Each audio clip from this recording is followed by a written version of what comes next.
जय हिंद। एक बार फिर से आप सभी का स्वागत है आपके अपने बेहतरीन से चैनल एसएससी योद्धा के ऑनलाइन प्लेटफॉर्म पर।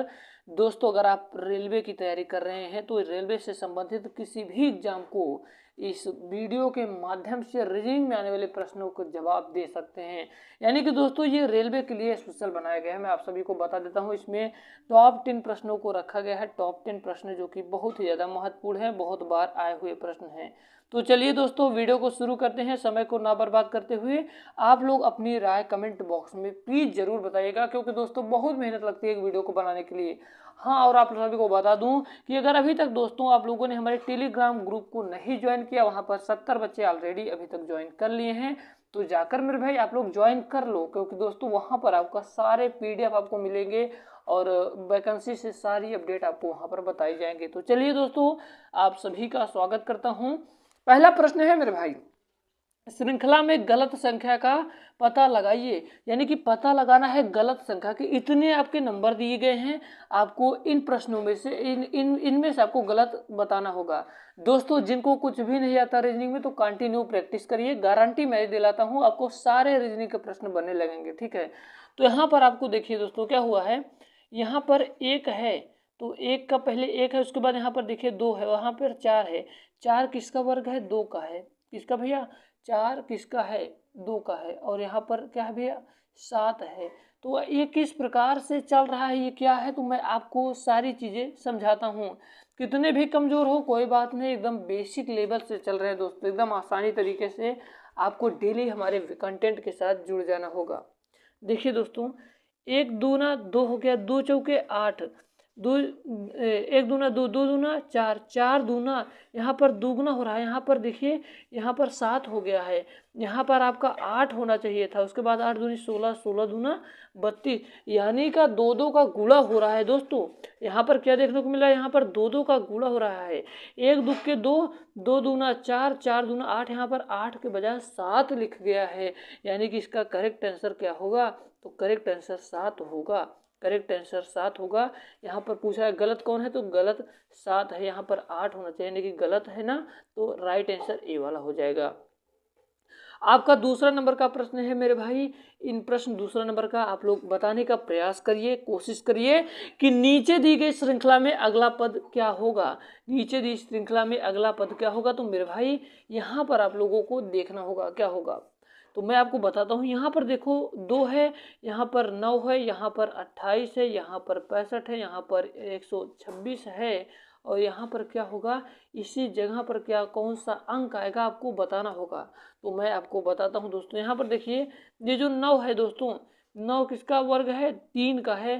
परंतु यहाँ पर 28 किसका है, ये तो समझ में ही नहीं आ रहा है। तो देखिए, पहले हम लोग करते हैं, क्या करते हैं, एक का क्यूब करते हैं। क्या करेंगे? एक का क्यूब करेंगे प्लस वन। एक का क्यूब प्लस वन दो हो जाएगा। उसके बाद 9 कैसे आएगा? 9, दो का क्यूब करेंगे, दो दूना चार, दूना आठ, प्लस वन 9 हो गया। और 28 कैसे आया सर? तो 28 का 3 का क्यूब प्लस वन, 3 त्रिक 9, त्रिक 27, प्लस वन 28 हो गया। और 64, 64 का 65 यहाँ पर है दोस्तों। तो 4 का क्यूब, 4 चौके 16, चौके 64, प्लस वन। उसके बाद दोस्तों 5 पचम 25, पंजे 125, प्लस वन। यहाँ पर 5 का, उसके बाद यहाँ पर क्या होगा? यहाँ पर 6 का होगा। तो 6 का क्यूब प्लस वन कितना होगा? 6 छंग 36, छक्का 216, 216 में अगर एक जोड़ दिया जाएगा 217। इसका मतलब right answer option number A वाला हो जाएगा। तो चलिए दोस्तों, आशा करता हूँ, उम्मीद करता हूँ ये वाला प्रश्न बिल्कुल समझ में आया होगा। कैसे हुआ मैं फिर से एक बार रिपीट करना चाहता हूँ, ताकि मैं ये चाहता हूँ, मेरा उद्देश्य ये है कि हर वो विद्यार्थी सीख सके इस चैनल के माध्यम से, जिसको ऐसा कंटेंट मिल सके जो निःशुल्क में हो और बेहतरीन कंटेंट हो। यहाँ पर देखिए, एक का क्यूब प्लस वन किया गया है। उसके बाद यहाँ पर दो का क्यूब प्लस वन किया गया है। यहाँ पर 3 का क्यूब प्लस वन किया गया है। और यहाँ पर 4 का क्यूब प्लस वन किया गया है मेरे भाई। यहाँ पर 5 का क्यूब प्लस वन किया गया है। और यहाँ पर क्या होगा? 6 का क्यूब प्लस वन, 6 छंग 36, छक्का 216, प्लस वन 217। इसका मतलब राइट आंसर कौन सा? ऑप्शन नंबर ए वाला हो जाएगा। हम लोग चलते हैं अपने अगले प्रश्न की ओर। उम्मीद करता हूँ आपको समझ में आ गया होगा। और आपको नहीं समझ में आ रहा है मेरे भाई, तो कमेंट बॉक्स में एक बार जरूर कमेंट कर दीजिए। तो हम लोग चलते हैं अगले प्रश्न की ओर। नीचे दी गई श्रृंखला में अगला पद क्या होगा? यहाँ पर अगला पद आपको बताना होगा।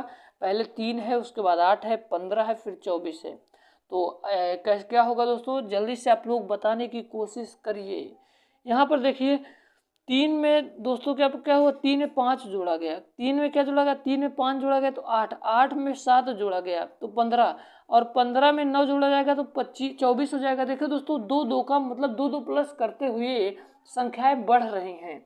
दो बढ़ने के दो दो प्लस करने का मतलब, जैसे देखो यहाँ पर 3 में 5 जोड़ा गया तो 8, उसके बाद 5 के बाद प्लस, देखो यहाँ 2 नहीं हुआ है, 2 जुड़ा तभी तो 7 होगा। तो यहाँ पर 8 में जब 7 जुड़ा तो 15 होगा।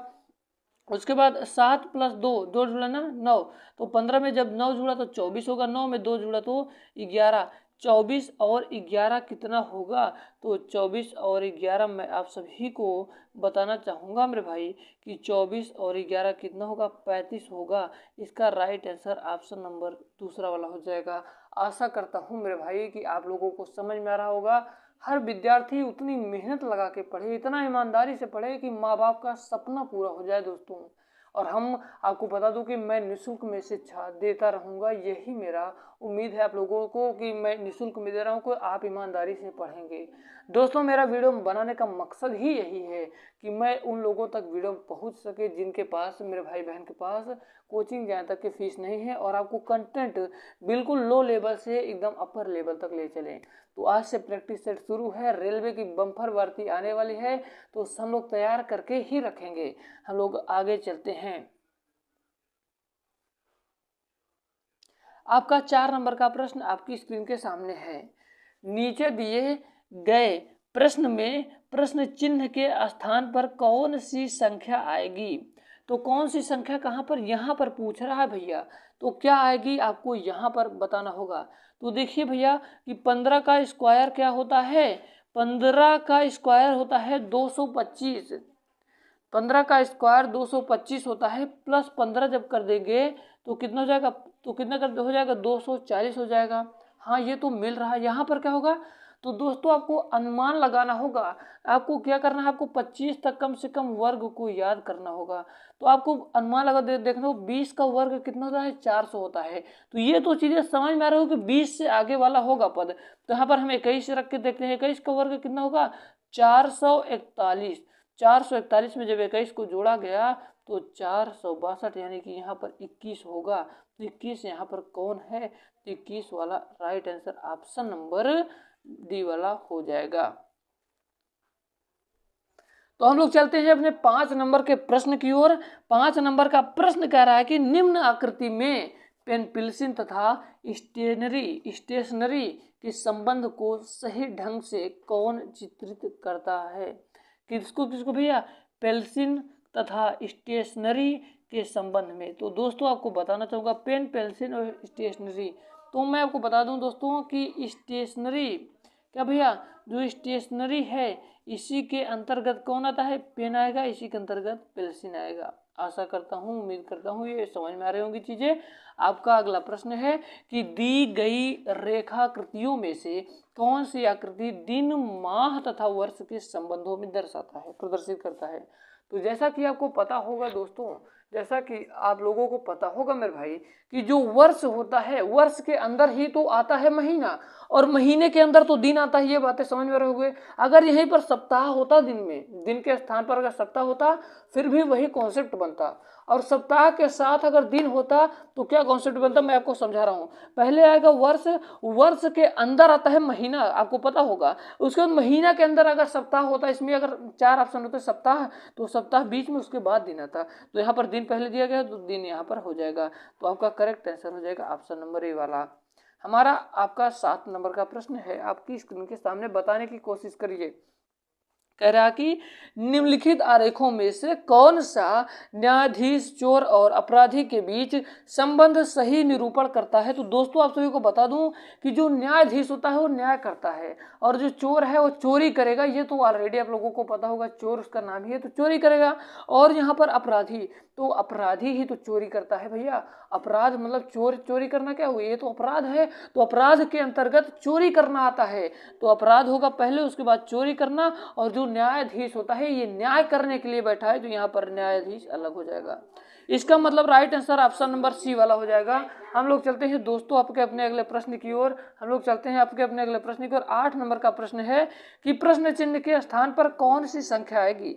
यानी कि आपके यहाँ पर पूछ रहा है, जो क्वेश्चन मार्क है कि यहाँ पर क्या आएगा, तो मैं आपको बताना चाहूंगा। जल्दी से अपने राय कमेंट बॉक्स में दीजिए और बहुत जल्द आप लोगों को बता दूं कि बहुत पूरा सेटअप तैयार है आपके YouTube चैनल पर। पूरा रेलवे का दोस्तों कॉन्सेप्ट वाइज साइंस का प्लस मैथ का प्लस रीजनिंग प्लस पूरा जीएस पोर्शन चलेगा आपको लाइव स्ट्रीम, और बिल्कुल बेहतरीन ढंग से आपकी क्लास चलेगी।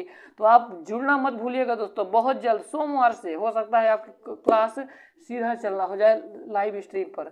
तो दोस्तों देखिए यहाँ पर देखिए भैया क्या कॉन्सेप्ट लगाया गया है, एग्जामिनर ने क्या दिमाग लगाया है। ऐसे प्रश्न रेलवे में बहुत बार आते हैं दोस्तों, बहुत बार आया हुआ प्रश्न है।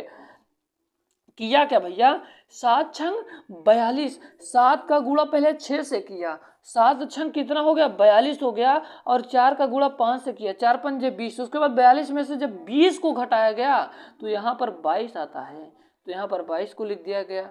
चलो भैया एक चीज तो हो गई। अब आगे देखते हैं, अगर यही नियम मेरा फॉलो करेगा तब तो ये आपका राइट आंसर होगा, वरना दोस्तों आपको दोबारा कोई नियम लगाना पड़ेगा, क्योंकि इसका आपको आंसर चाहिए। आंसर नहीं मिलेगा तो दिक्कत में आ जाएगा, और कॉन्सेप्ट आपको तीनों में वही मैचिंग कराना चाहिए, तभी आपका सही माना जाएगा। यहाँ पर देखिए 9 सते 63, 63 में से 18 जाएगा कितना, अब तो 45 आएगा। जी हाँ दोस्तों, दोनों में बिल्कुल बेहतरीन ढंग से ये नियम कॉन्सेप्ट फॉलो कर रहा है, तो उसी प्रकार से ये तीनों 3 नंबर पर भी यही चीज लागू होगी। 8 अठाई 64, 64 में से 24 गया तो 64 में से 24 जाएगा मेरे भाई, तो 40 आएगा।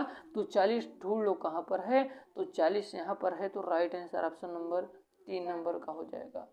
हम चलते हैं अपने अगले प्रश्न की ओर।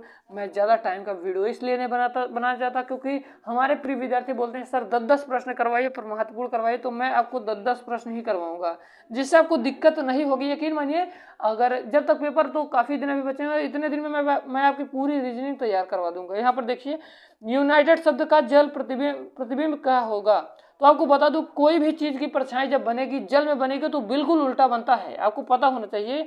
जैसे यहाँ पर ये चीजें लिखी हो तो इस तरफ आपका परछाई बनेगी, किसमें जल में आप देखेंगे तो मैं आपको बता दूं कि जस्ट इसका उल्टा बनना शुरू हो जाएगा। अब कैसे बनेगा मैं आपको बताना चाहूँगा।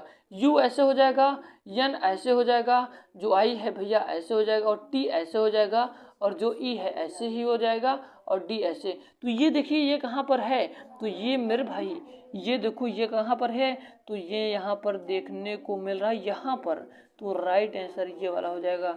आशा करता हूँ, उम्मीद करता हूँ कि आपको मेरी बातें, मेरी पढ़ाया हुआ सारा चीज़ समझ में आ रहा होगा। अगर सारा चीज़ समझ आ रहा हो तो वीडियो को मेरे लाइक कर दीजिएगा, और चैनल पर नए आए हो तो चैनल को जरूर सब्सक्राइब करना, क्योंकि ये चैनल आप लोगों के लिए ही बना है और ये निःशुल्क में काम कर रहा है। हर विद्यार्थी को इसका चैनल के माध्यम से फायदा होना चाहिए। तो मैं चलता हूँ आपके 10 नंबर के प्रश्न की, और आपका 10 नंबर का प्रश्न आपकी जस्ट स्क्रीन के सामने है, जल्दी से बताने की कोशिश करिए। कह रहा कि मेमोरी शब्द का दर्पण प्रतिबिंब क्या होगा। मेमोरी जो शब्द है इसका दर्पण प्रतिबिंब, जैसे मेमोरी लिखा हुआ है तो मेमोरी शब्द का दर्पण प्रतिबिंब क्या होगा, तो मैं आपको बताना चाहूँगा मेरे भाई कि जो दर्पण प्रतिबिंब होगा क्या होगा, ये जस्ट दोस्तों ये जस्ट इसका उल्टा होगा। वाई कैसे, वाई ऐसे होगा, और जो आर है ये ऐसे होगा, ओ हो जाएगा ऐसे, यम ऐसे हो जाएगा, और ई ऐसे हो जाएगा, और यम ऐसे हो जाएगा। इसका मतलब करेक्ट आंसर हो जाएगा ऑप्शन नंबर डी वाला। आशा करता हूँ मेरे भाई कि आपको वीडियो पसंद आए होगा। अगर वीडियो पसंद आए हो तो दिल से मेरे भाई लाइक जरूर करना और शेयर कर देना यार, क्योंकि आपका एक एक लाइक हमें मोटिवेशन देता है, जिससे हमको वीडियो बनाने के लिए मजबूर कर देता है। तो दोस्तों फिर से मिलते हैं, विदा लेते हैं आप लोगों के साथ, कल मिलेंगे। बाय बाय, टेक केयर, अपना ख्याल रखिएगा। पढ़ाई उतनी ही जबरदस्त करिएगा, अपने लिए नहीं अपने माँ बाप के लिए करिएगा। जय Hind, Vande Mataram, and take care, अपना ख्याल रखिएगा।